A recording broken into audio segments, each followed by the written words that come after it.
Welcome along to the very first edition of ESP Football, ESP Soccer. That's why I've got two balls up there. One's soccer and one is football. I've even got a kind of logo thing with my fingers. I've got E, that's E, right? The other way around, that's E. Or is it that way? E, S, I can't do the S. I could get a snake from somewhere, but I'm not very good handling snakes. And P, there's P, all right? It's the other way around, right, on this camera. Right, that's me embarrassing myself. Now, what about football? And what is this all about? Well, I'll tell you right now. ESP stands for Extra Special People, because that's what we are. All football fans are extra special people. We're all a bit crazy. Well, you might say speak for yourself, but that's all I can do right now. I'll speak for myself, and hopefully some of you out there are also crazy about football. And there's not going to be any prejudice on this particular YouTube channel. There's not going to be any discrimination of any kind based on race, creed, colour, religion, none of that. It's all football fans all together. I don't want to have all this sort of nonsense. Yeah, a bit of banter would be very nice. I don't mind you giving me a bit of banter, but let's keep it clean and let's look after all football fans, because we're one big family here. Not always a happy family, but we should be. When you see the plight that Rangers have been in, Glasgow Rangers and Portsmouth, hopefully Portsmouth are going to get out of their troubles. I think there's possibly a bid on the table to rescue them. We've all got to stick together. I mean, we're all football fans. So what am I going to do on this? Well, we're going to talk about news, mostly transfer news at this time of the season. Perhaps a bit later on in the season, we'll be talking about all sorts of things, formation, even sports psychology, whatever grabs your interest, and probably some of the time it won't. But anyway, do give me feedback in the comments section below. And on this inaugural session, I'm just gonna hit the top news story of the day that I saw on the internet, which is about Robin van Persie, the Arsenal player. Well, it's turned into a bit of a saga. Obviously, Arsenal fans are very disappointed by that. But Manchester United fans may be a little happy to hear that they seem to be front runners right now for his services. They remain £437 million in debt, though. There's talk that the Glazers are going to sell, or certainly they're doing a share issue to raise some money to pay off some of the huge amount of interest that they owe on that debt. And perhaps their financial future is looking a bit bleak, but then you could say that about every business right now. Anyway, the Daily Mirror are reporting that Robin van Persie has ruled out the possibility of moving to Juventus. But then when you read between the lines, does he really rule it out?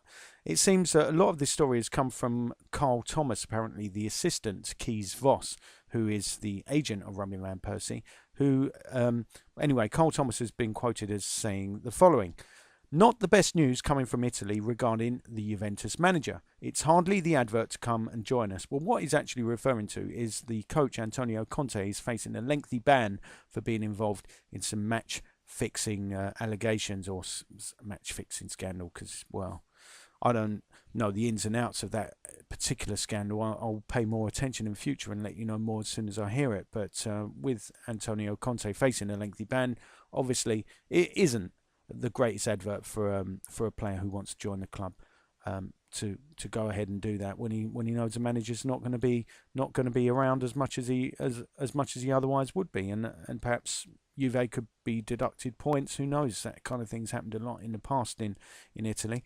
But anyway, the situation is uncertain. It looks like Manchester City are looking at Gonzalo Higuain, if I'm saying it correctly, from Real Madrid instead. They're looking at bringing him in as opposed to Robin van Persie.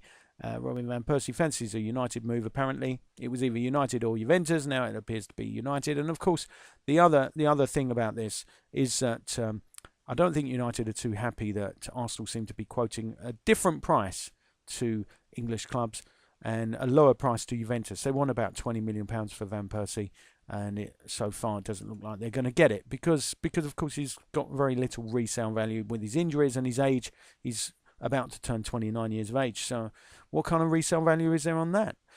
It doesn't look like Arsenal will get the money they're after. And I've predicted all along that Manchester City will in fact sign the player.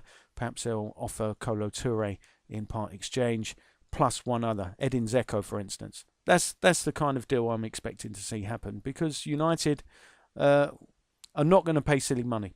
So we'll see how that pans out. If you've got an opinion, I'd like to know about it. So please add it in the comments column.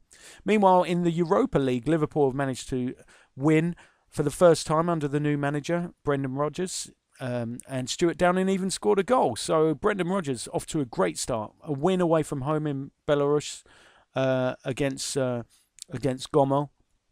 Not the most famous team in the world, but you know, going to these far-flung places, it's always difficult. When what in amounts to the most teams, this is pre-season, of course. To Liverpool, they're already off in earnest. I wonder how it's going to affect their season. It's going to seem a very long season, as we've found in the past. I think Fulham started one season very early, you know, in Intertoto Cup, and then they started flagging near the end of the season. And it does happen to a lot of clubs when they get involved in European competition early. They tend to run out of steam come the end of the season. So I hope for Liverpool fans that's not the case with this particular team. But can't complain, can you? A 1-0 win away from home and Stuart Downing scoring a goal. The icing on the cake. Well, meanwhile, up in Scotland, Dundee United managed a 2-2 draw with Dinamo Moscow. That sounds good, doesn't it? Except Dundee United were at home and obviously letting in 2 away goals. Looks like they'll be out of the Europa League, unfortunately. Watson and Flood with the goals for Dundee. Well, on the transfer front, there have been some done deals today. Ivan Ramis has joined Wigan on a 3-year deal from Real Mallorca. He's a defender. We don't know how much. It's an undisclosed transfer fee. Heider Helgason has joined Cardiff City from QPR.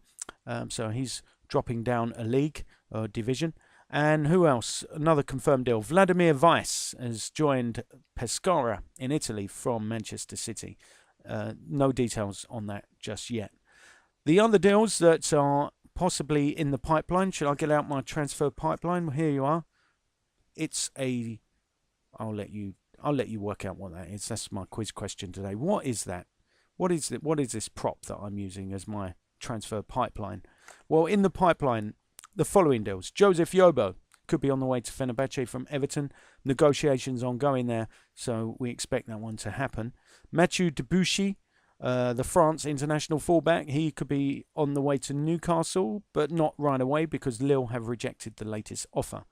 And finally, Adrian Silva could be on the way to either West Ham United or Blackburn Rovers from Sporting Lisbon. The midfielder looks set to choose between those two clubs, but not too many details right now. But anyway, I hope you enjoyed this first ever ESP Soccer show.